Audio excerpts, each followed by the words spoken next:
It was 25 years ago, but I remember it like it was yesterday. I pulled into the driveway and walked up that long sidewalk to that big front door. And Reggie opened the door, welcomed me into his home. And as we walked in, we turned and I saw the dining room. And that dining room, I've said to people for years now, is really where I got built. That dining room is where so much changed for me.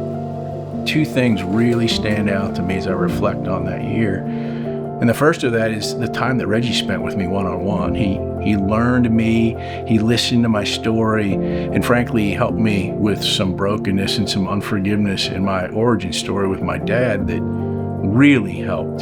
The other thing that was incredibly important in that year was the concept of community. I'd never been introduced to the concept of faith as a team sport. And that changed so much for me as well. One of the realities of the time that I spent in my radical mentoring group and individually with Reggie is this concept of the generations in dialogue. I did not have an older man in my life that could speak into it. My dad had passed away 3 years before I ever entered my radical mentoring group. And to have a man who had vast life experience on me, who could look back into my life and tell me where the minefields were, where the successes could be, but where the traps were, was so important to me.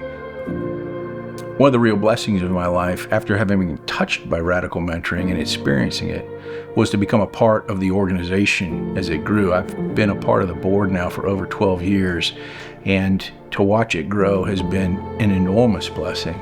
In 2024, with changes at our organization and prayers and the counsel of many wise people, it became evident to me that God was creating a shift for me.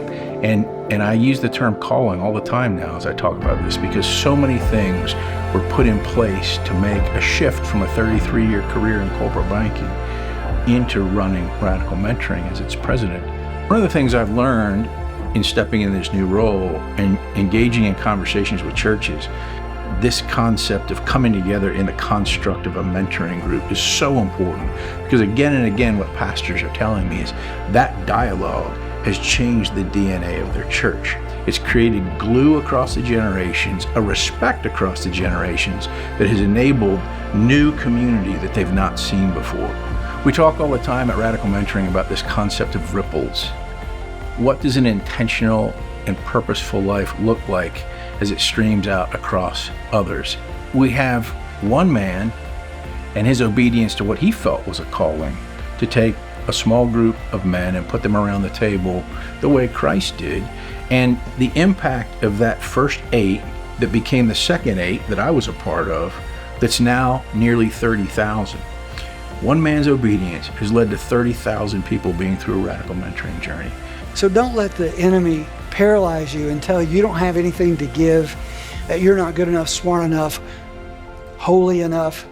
That's a lie. There's somebody a little behind you who needs someone to show them this way of life.